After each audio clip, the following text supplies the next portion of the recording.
Chapter 1. The Skies Break. The storm sat low and heavy, like someone had dropped a mountain onto the sky and left it there to rot.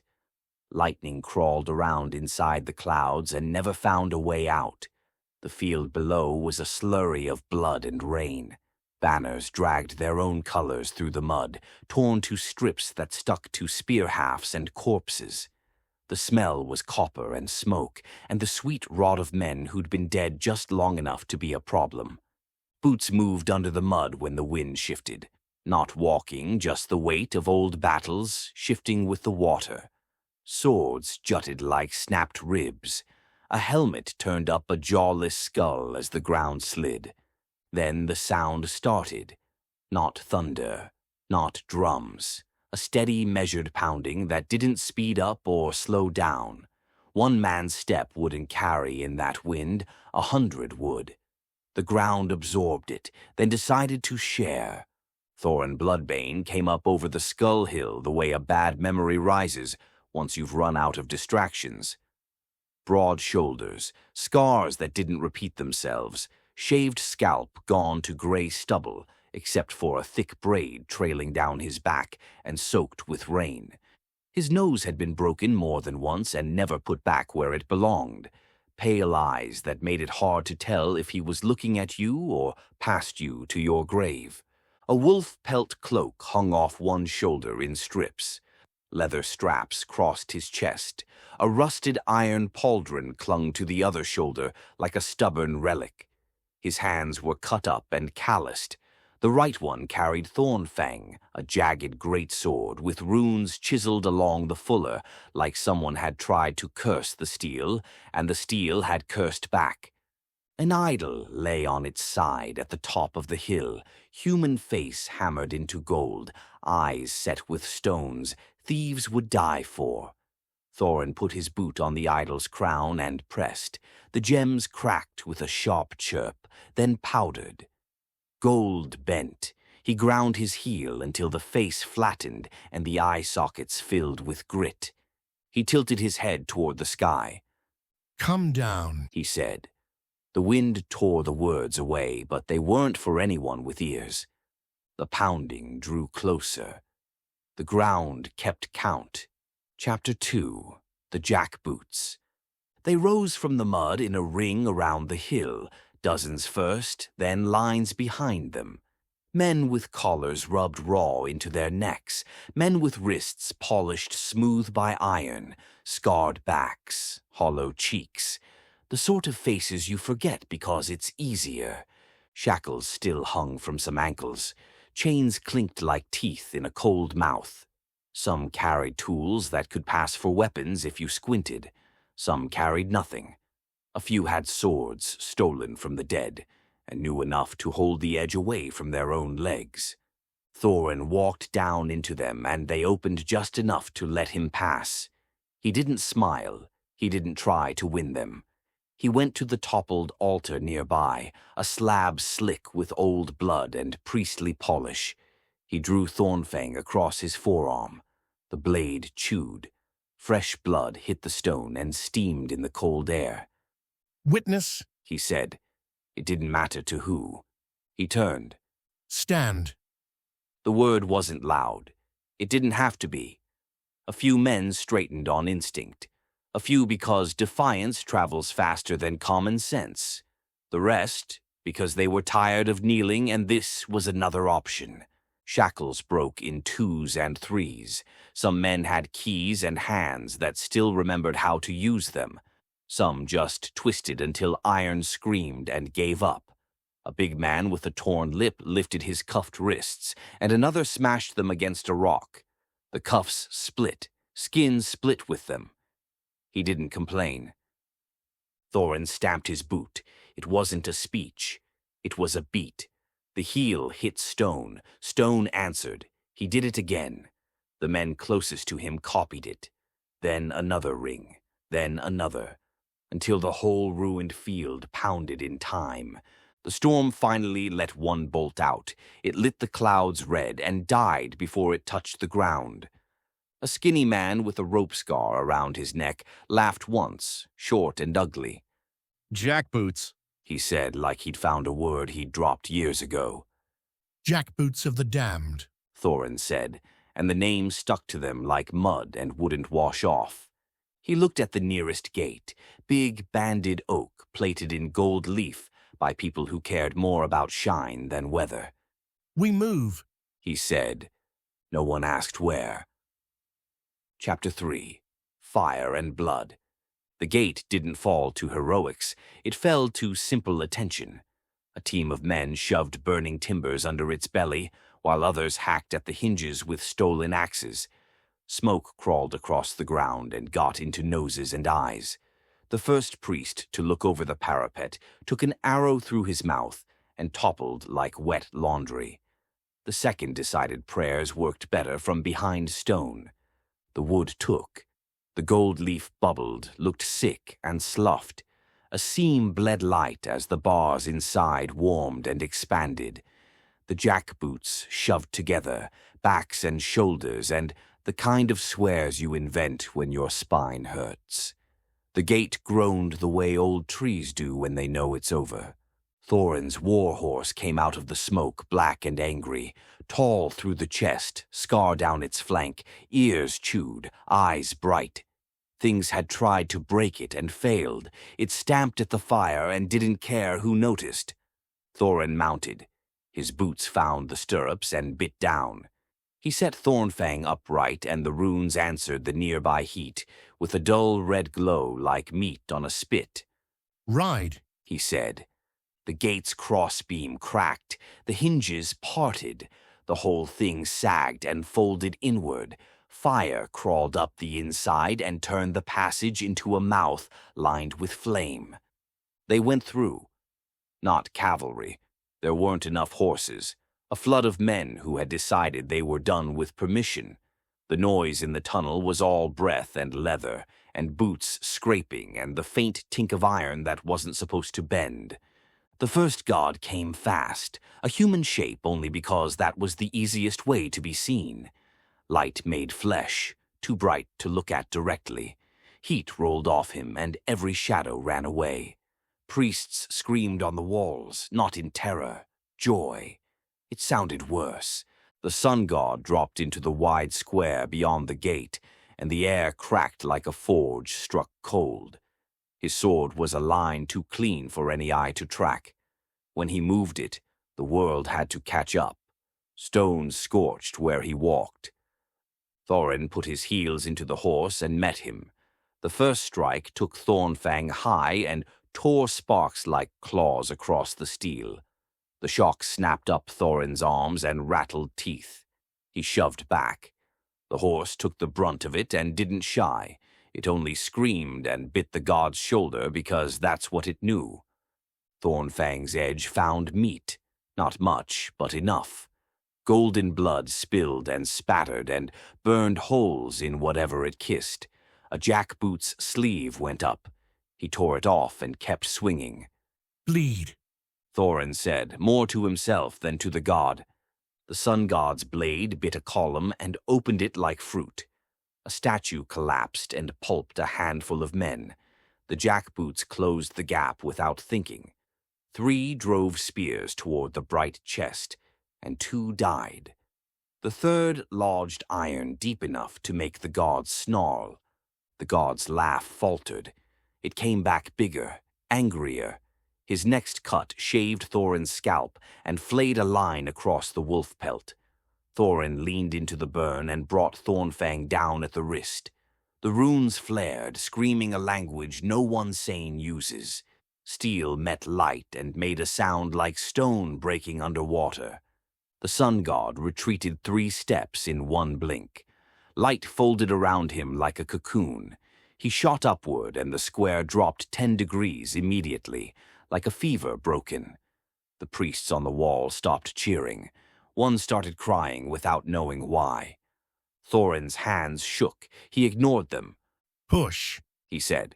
They pushed. The second god came on the ground. You could hear him before you saw him, heavy, steady, like a siege tower rolling without wheels. He wasn't a man in armor. He was armor pretending it knew how to move. joints the size of millstones, plates bolted over plates until there wasn't any place left to be human. The Iron One swung his mace. It hit 3 jackboots at once and turned them into meat under metal. No one ran. The men behind stepped into the gaps because that's how walls work. Breakers! Thorin shouted. 6 men with hammers and wedges moved. They'd been smiths, or at least near a forge. They didn't step back when the mace swept by again. They stepped under. One took it on a shield. The shield folded, his arm went with it. He bit his tongue in half and stayed on his feet long enough to jam a wedge into a knee seam. Hammers fell in rhythm. Not pretty. Effective. Iron learned to hate leverage. The Iron One brought the mace down vertical. A jackboot shoved a spear haft under the head, and the impact snapped the shaft but robbed the swing of its throat. Thornfang came down along the spine, biting plate. Runes went white-hot. Steel popped. Rivets shot out like hornets. The Iron One staggered. Thorin climbed the back like a ladder. He put the point under the helmet lip and drove. The blade chewed through padding and into whatever the god used for a neck. When he yanked Thornfang free, black steam hissed out and smelled like coins after a fire. The Iron One went down on one knee. The ground shook. He stayed there, not dead, not getting up soon. Move! Thorin barked. They moved. By then the serpent had noticed. It uncoiled from the clouds and filled the street with itself. Scales slid over one another with the sound of stone walls grinding. The head dipped, mouth opening onto a red room lined with knives. Spears! Thorin didn't have to say it twice. They threw. Most clanged uselessly. A few stuck. Then a lot stuck. Men stopped throwing at the shiny places and started aiming for the seams where one scale overlapped the next. Blood came out thick and black and sticky. It glued hands to shafts and feet to cobbles. The serpent lunged. It took a man at the waist and bit through. The jackboots didn't fall back. They climbed. Up rubble, up rope, up the serpent itself, boot points biting into scale edges, hands on embedded spears as rungs. Thorin went for the tongue. He met it in midair and hacked. Thornfang took 3 feet off the tip. The serpent recoiled, smashed a building trying to get away from its own pain, and finally threw itself up and out of the street and into the clouds like a rope hauled in too fast. It didn't come back. Thorin's horse was bleeding from a dozen small cuts. He put his hand on its neck and kept it moving. If it stopped, it would lie down and die, and he needed it, mean and stupid, for a while longer. He looked at the men around him, faces wet with rain and blood, eyes bright and flat with the high that comes when fear runs out of room. Next! He said. They answered without words. Boots pounded. The city listened. Chapter 4. The Maiden of Ash. The temple of the maiden stood like a jewel box cracked open, spilling fire instead of light. Its walls were white marble once, now blackened with soot and lined with corpses that had tried to keep it holy. The Maiden of Ash wasn't a child, though her face wore youth like a mask. Her eyes were hollow pits, glowing faintly red. Her hair writhed like cinders caught in a draught. Every step she took left ash in the air, settling over the men like snowfall. When it touched skin, it burned. She sang when she fought. Not words. A sound halfway between a lullaby and a scream, carrying through the marrow. Men dropped spears to claw their ears bloody.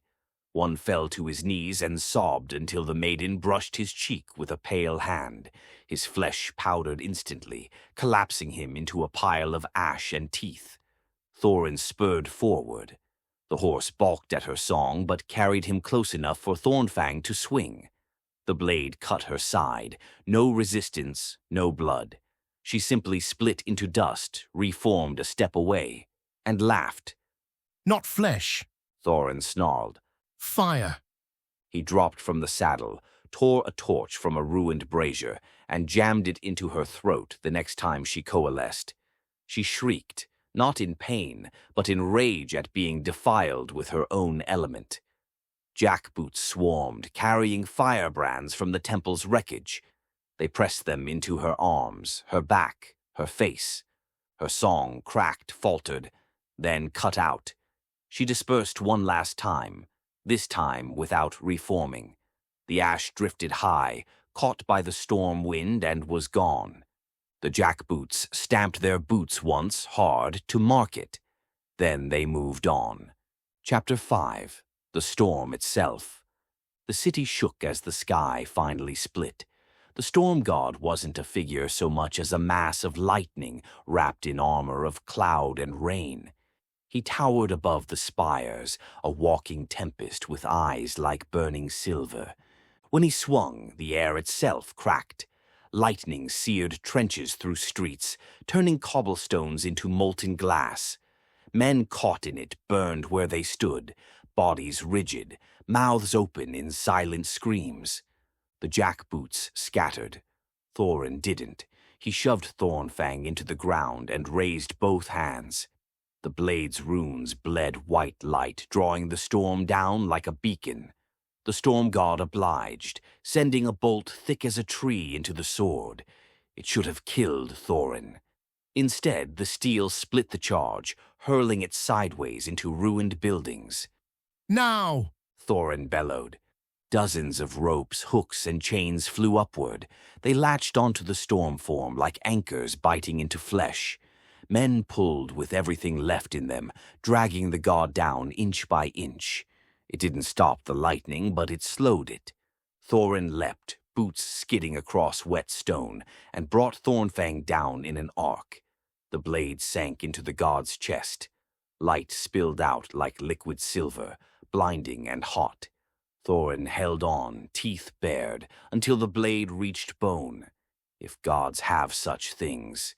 The storm god howled and ripped himself free of the chains, retreating back into the clouds.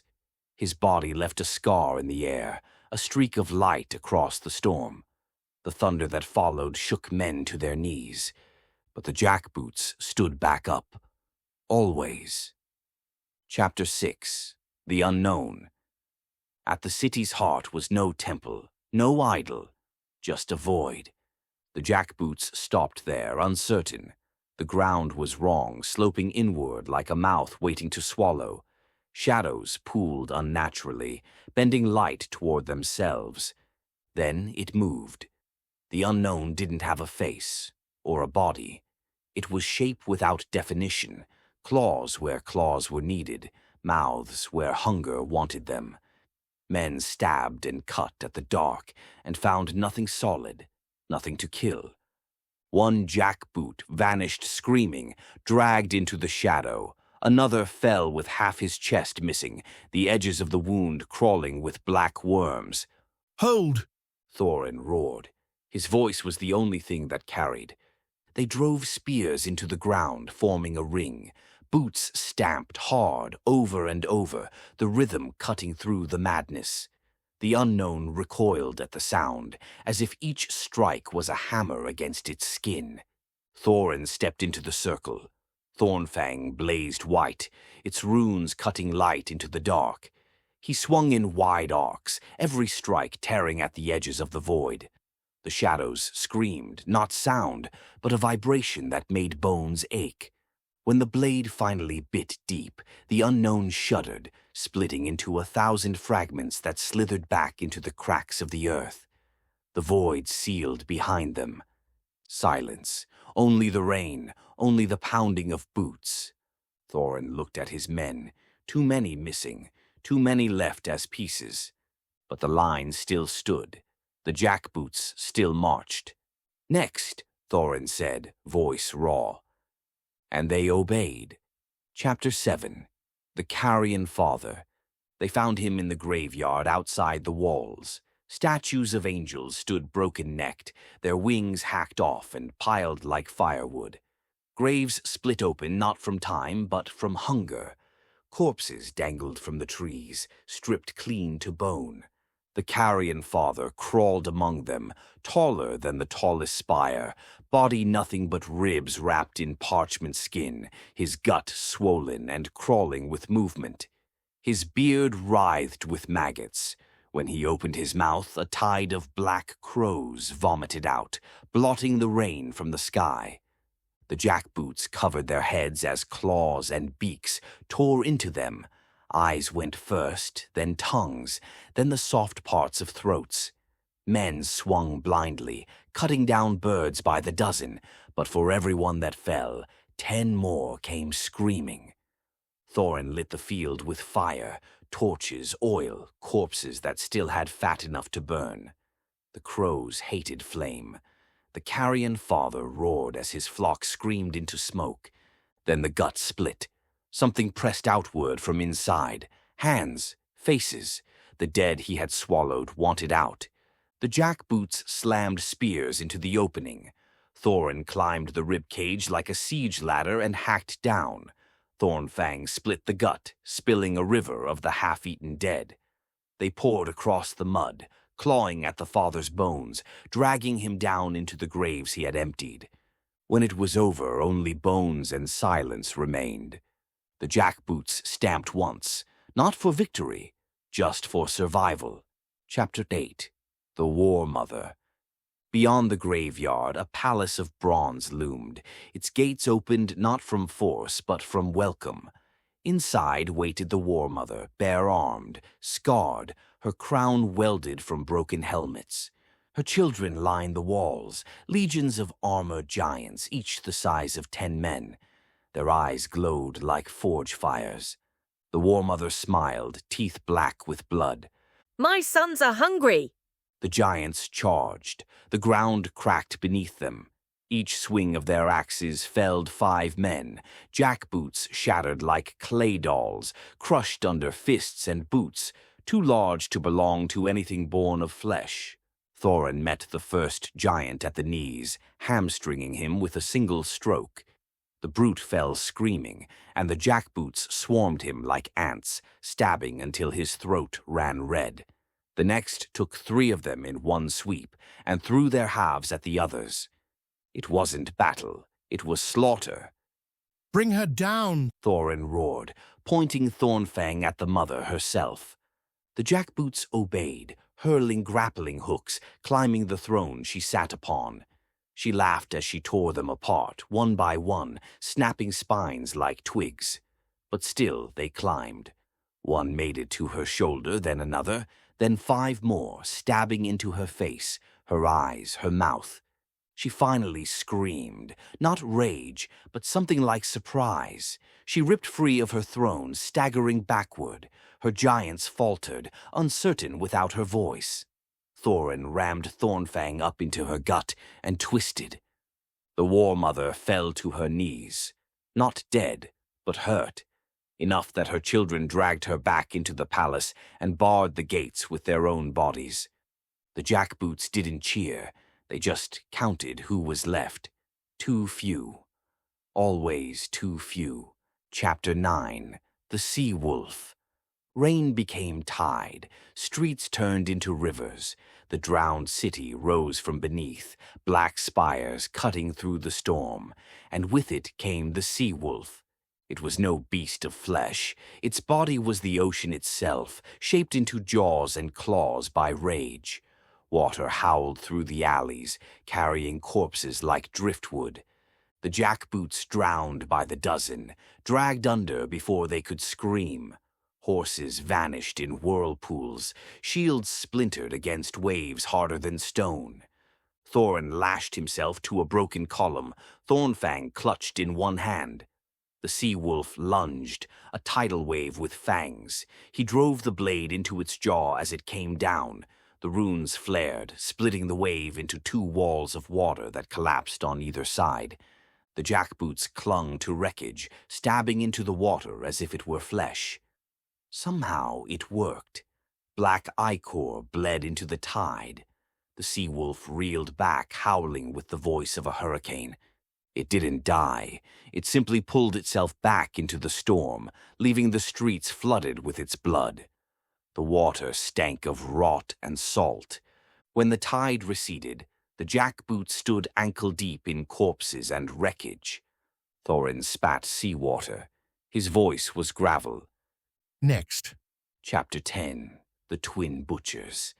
They came in silence, two gods, alike in every way except the weapons they carried. One had a cleaver big enough to split a horse in one swing, the other a saw-toothed blade meant for slow work. Their faces were covered with leather masks, stitched through the eyes and mouths. The twin butchers moved as one. When one cut, the other followed, finishing the stroke. When one parried, the other countered. It was less battle and more rhythm, an execution line practiced for eternity. The jackboots broke under them. Cleaver cut men in half, saw carved them to screaming scraps. Blood sprayed in arcs so wide it painted the walls like murals. Thorin didn't wait for them to come. He charged, Thornfang screaming through the rain. His strike met both their blades at once, steel shrieking loud enough to pierce the storm. Sparks lit their masks in hellish flashes. He ducked low, rammed his shoulder into the cleaver's gut, and shoved him back 3 steps. The saw came down, chewing into his pauldron. Leather burned, skin split. Thorin ripped free and swung at the same time, catching the saw-bearer across the chest. The mask split. Beneath it wasn't a face, just teeth. Rows and rows, grinding and grinning. Ugly. Thorin spat and hacked again. The jackboots swarmed, hurling nets, chains, anything to break the rhythm of the twins' dance. It worked. Barely. The gods staggered, separated. Once apart, they bled like anything else. The cleaver's arm was hacked off at the elbow. The saw-bearer's teeth shattered under a hammer blow. Still, they didn't fall. They just retreated into the dark, dragging their butcher's tools, promising the work wasn't done.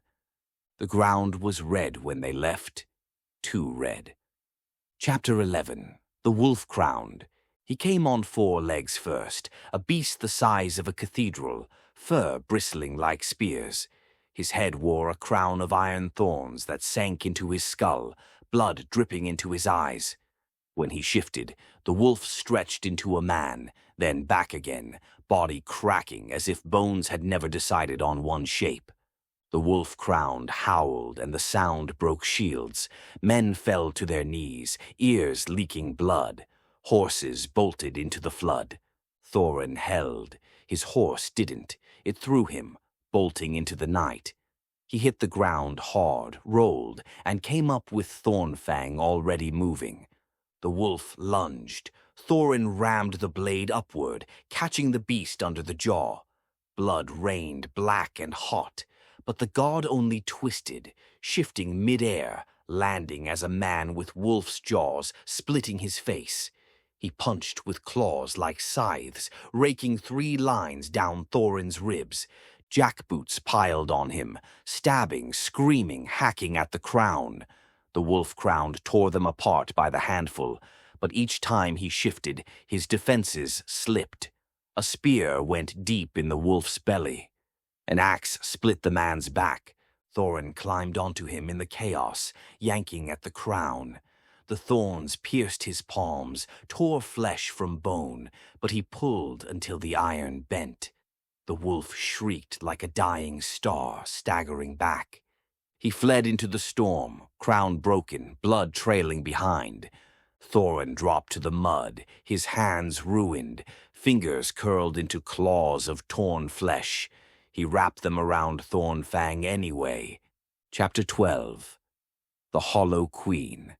Her throne was carved from bones, not human, not animal, something older, something that made men's eyes water to look at. The Hollow Queen sat draped in silk so black it seemed to drink the torchlight. Her face was perfect, untouched, lips curved in a smile that promised everything. When she rose, the silk fell away, and the hollowness showed. Her chest was open, a cavern where a heart should be. Inside, shadows moved like worms in meat. "Lay down," she whispered. Half the jackboots did, not from fear but from longing.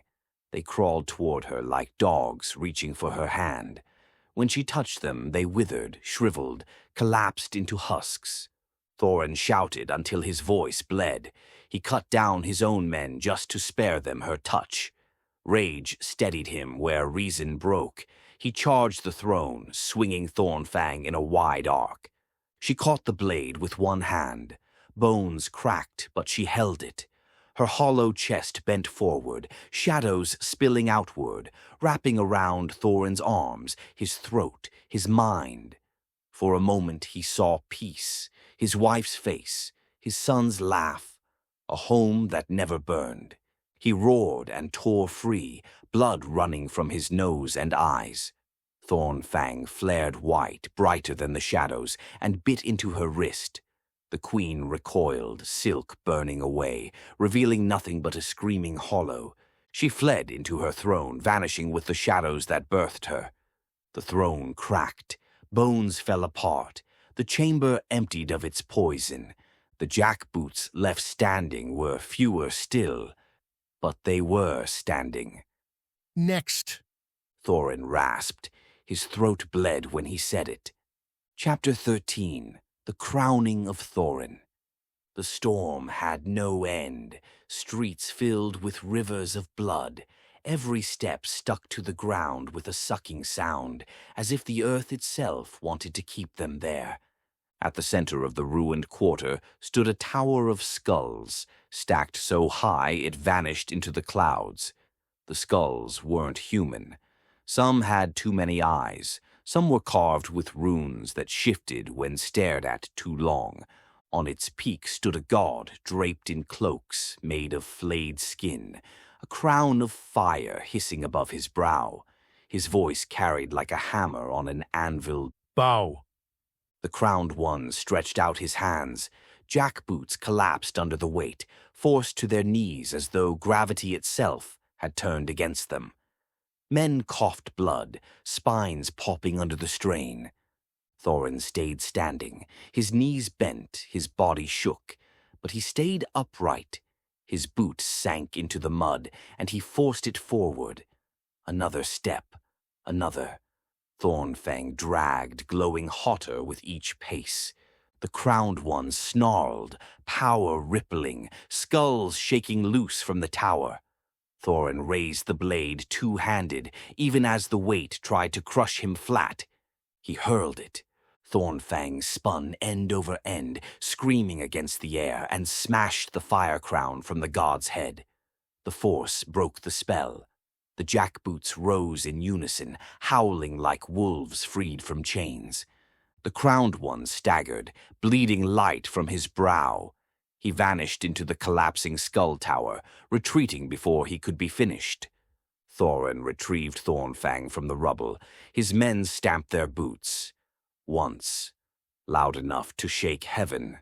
Chapter 14. The God of Chains.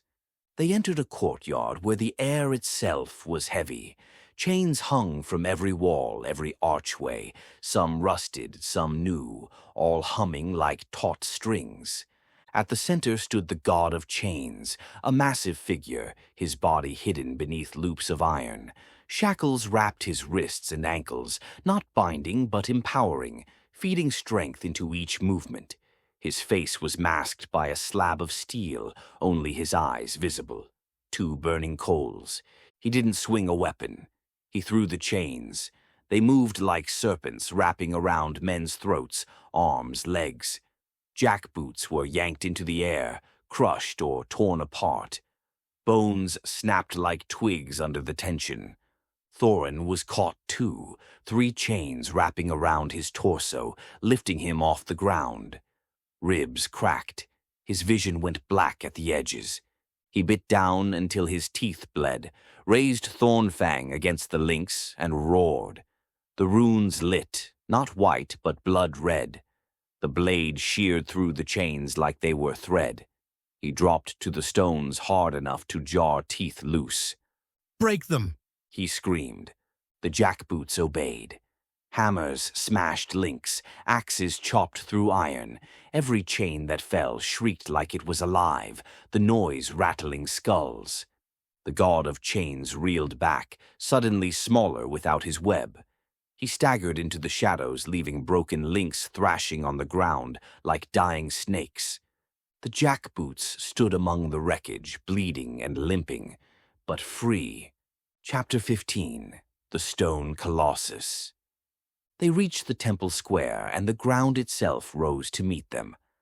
Cobblestones tore free, shaping themselves into a towering form. The stone colossus. Its face was blank, its body made of every road and wall they had passed. It didn't roar, it didn't speak. It simply moved forward, each step an earthquake. Every punch turned men to paste. Every time its foot fell, jackboots disappeared under rubble. The men faltered. Even Thorin's voice couldn't pull them forward, so he did the only thing left. He climbed it. Thornfang bit into stone as he scaled the giant, every strike sending cracks spidering through the colossus' body. Rocks rained down, crushing men beneath, but still they shouted his name. Still they stamped their boots in rhythm, marking every cut. At the crown of its head, Thorin raised the blade high and drove it down. Thornfang split stone. The colossus shuddered, fractured, then collapsed in a roar of rubble that buried half the square. When the dust cleared, Thorin stood atop the ruins, bleeding from a dozen wounds, armor shattered, cloak burned to rags. The jackboots that remained were few, maybe 50, maybe less, but they stamped their boots anyway, louder than the fall of the god. Chapter 16. The Seraph of Blades. The temple was shattered long before they reached it. Its spires were broken, its altars overturned. But something still waited inside. A figure descended on wings of steel, the Seraph of Blades. No feathers, only swords, hundreds of them, fanning outward like a halo. Each beat of its wings sent shards slicing the air, cutting men to ribbons before they could lift their shields. The jackboots screamed as they were shredded, arms and legs scattered into the mud. Even the storm couldn't wash the blood away fast enough. Thorin charged through the storm of blades, Thornfang held high. Each strike from the seraph clashed against him like rain on stone, carving new scars across his chest and arms.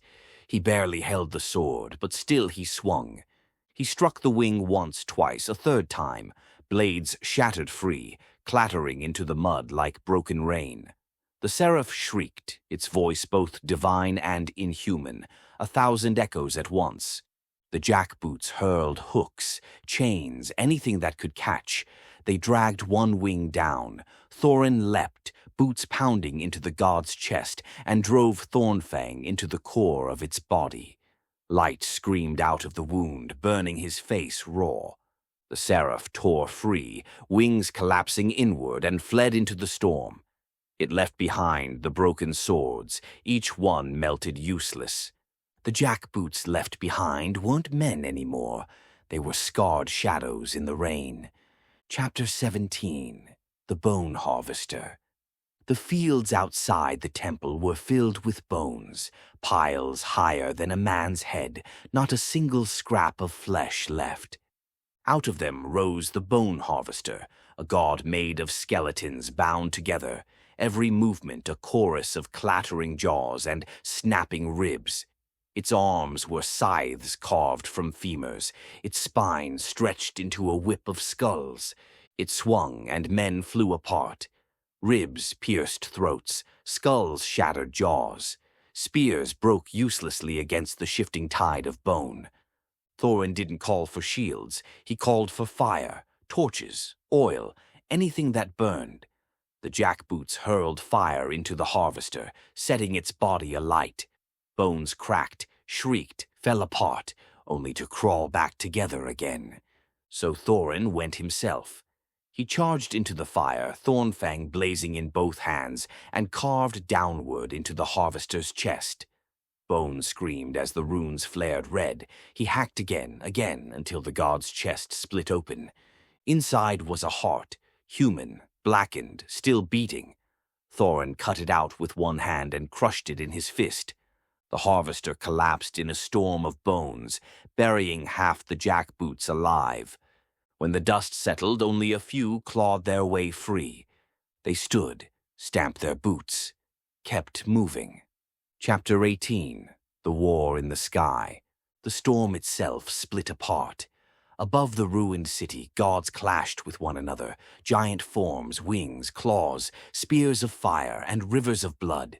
It wasn't just Thorin's war anymore, it was heaven devouring itself. The jackboots marched into the chaos anyway. One god hurled another through a tower, the wreckage flattening 10 men in an instant. A spear of lightning carved a trench through the ranks. Still they advanced, stepping over corpses, boots pounding, never breaking rhythm. Thorin mounted a half-dead horse, its eyes white, flanks bleeding. He rode into the heart of the battle, Thornfang raised high. Gods struck at him, but each blow met steel and fury. He cut tendons thick as tree trunks, severed hands that glowed like suns, carved into wings that blotted the sky. He didn't kill them. Not yet. But he made them bleed. He made them notice. By the end, the battlefield was nothing but ruin. No temples, no walls, no ground unsoaked by blood. The jackboots who remained stood in silence, their boots sinking into mud made from flesh and rain. Thorin lifted Thornfang to the sky. His voice was a snarl torn from the gut. Next. Chapter 19. The Beast of the Rift. The earth split beneath them, a wound that gaped wider with every step. From it clawed the Beast of the Rift, a thing too large to measure, its body all jagged horns and shifting eyes. Every time you looked at it, it was different. Wolf, bull, serpent, man, all sewn into one screaming body. Its roar flattened buildings, its breath melted steel. Jackboots turned to liquid where it touched them, bones bubbling through their flesh. Still they fought. Hooks dug into its hide, spears stabbed between its shifting forms. Men were swallowed whole and hacked their way out again, screaming with mouths full of black blood. Thorin climbed the monster like he'd done the Colossus, Thornfang chewing handholds into its body. The beast twisted, throwing him high into the air. He came down screaming, blade first, and drove the sword into its skull. The runes exploded with light, carving fire through the beast's head. It convulsed, shrieking so loud it split eardrums. Then, impossibly, it staggered back and retreated into the rift, sealing it shut behind. The jackboots stood in the silence, barely a dozen now. Skin melted, armor gone, but their boots still struck the ground. Chapter 20. The Last God. The storm broke and the city lay in ruin. No temples, no altars, just ash and bone. From the silence stepped the last of them. No monstrous form, no wings, no crown. Just a man in plain robes, face calm, eyes endless. The last God. He carried no weapon. He raised no hand. He simply spoke. You cannot win. The words hit like hammers. Men dropped dead without wounds. Others staggered, coughing blood, their hearts giving out under the weight of his voice. Thorin spat in the mud. Then why are you here? The god's smile faltered. Just a hair. That was enough. Thorin charged. Thornfang screamed in his hands, runes white as the sun. The last god stood, arms open, unflinching. The jackboots followed, the last of them, boots pounding louder than thunder. The clash was not seen, it was felt. Light swallowed the square, brighter than any flame, blacker than any shadow. Screams, steel, the pounding of boots. Then silence. When the light cleared, only ash remained. No god, no men, no Thorin. But in the mud, half buried, one boot still stood upright. And when the storm wind passed, it sounded like stamping.